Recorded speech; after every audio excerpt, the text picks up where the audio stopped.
So today in the modules, you'll have two videos. One in the bottom of Unit 3, the other at the bottom of Unit 4.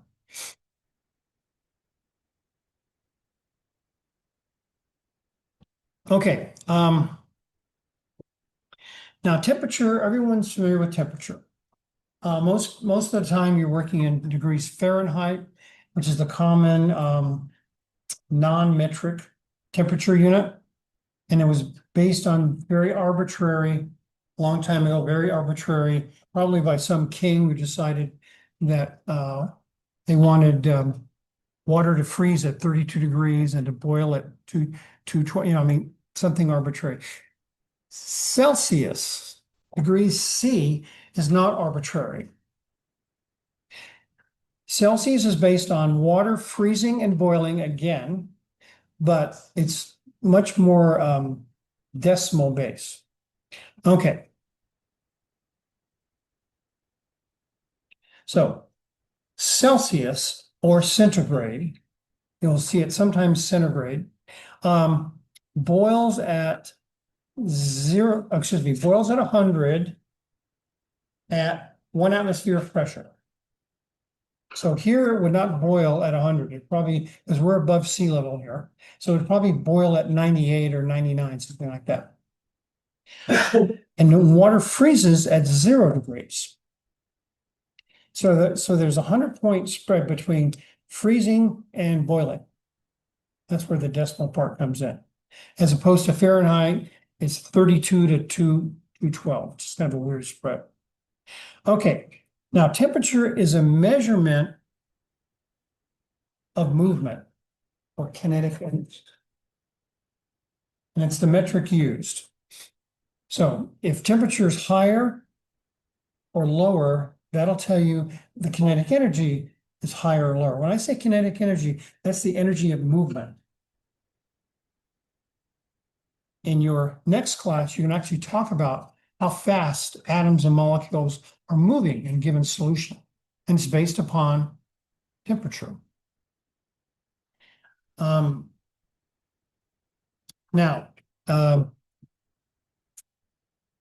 one of the problems with using Celsius is unless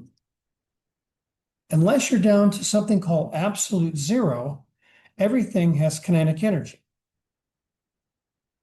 So if temperature is a metric for measuring kinetic energy, what should the temperature be if there's no kinetic energy? 0. So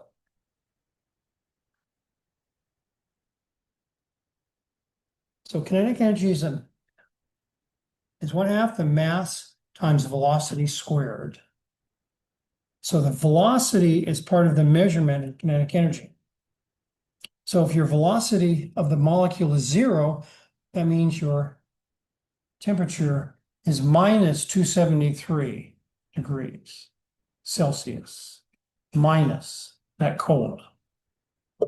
So instead of, which is kind of awkward, so what they decided to do is to have a new temperature scale. The gradations in the new temperature scale are the same as Celsius. It's just that the starting place is different. With Kelvin, the starting place is at absolute 0. So 0 degrees Kelvin is absolute 0. And that's very hard to achieve. It takes some very expensive equipment to do that. Very expensive equipment. But it's, doable. So the name of that new temperature unit is called Kelvin. Kelvin, K. So C and K are related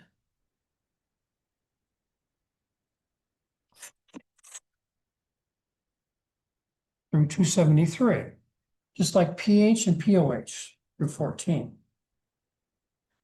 And it's 273.15, I think, or something like that. Anyway, in this class is going to be 273. Good old 3 sig figs. All right, so to convert from one to the other, you're just adding or subtracting 273. Now, tomorrow when we get into gases, part of the formula for converting gases at different temperatures is we have to use the Kelvin scale. Kelvin scale, not the Celsius scale. So if it's in Celsius, I'd change it over to Kelvin. Okay, so let's say room temperature 23 degrees C. What's that in Kelvin? Now just remember this. Kelvin is always higher than Celsius. Okay, so Kelvin is always higher. So to go to a higher one, we have to subtract or add to the 23. Add. And what are we going to add? 273.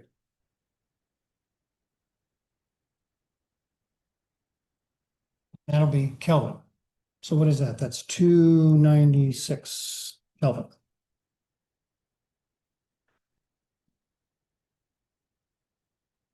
So it's a very straightforward relationship. So anytime we work in thermodynamics, and the gas laws are sort of like thermodynamics, that's where we're using Kelvin. But there's a lot of instances where we have to use Kelvin and not centigrade or Celsius. Okay, so it's pretty simple. One, everything moves. And to measure that degree of movement, we use temperature. An absolute zero, no movement at all, hence it's zero. Oh. Okay.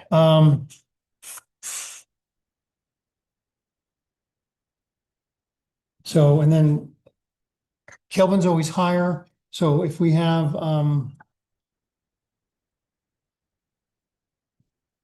to convert to Celsius, Celsius is always smaller, so we're going to subtract.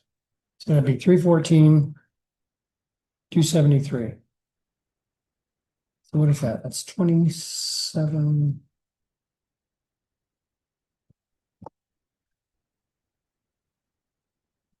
All right.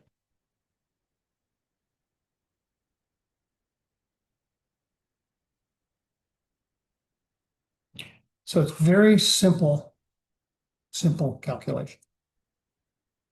Okay, so that's it on temperature.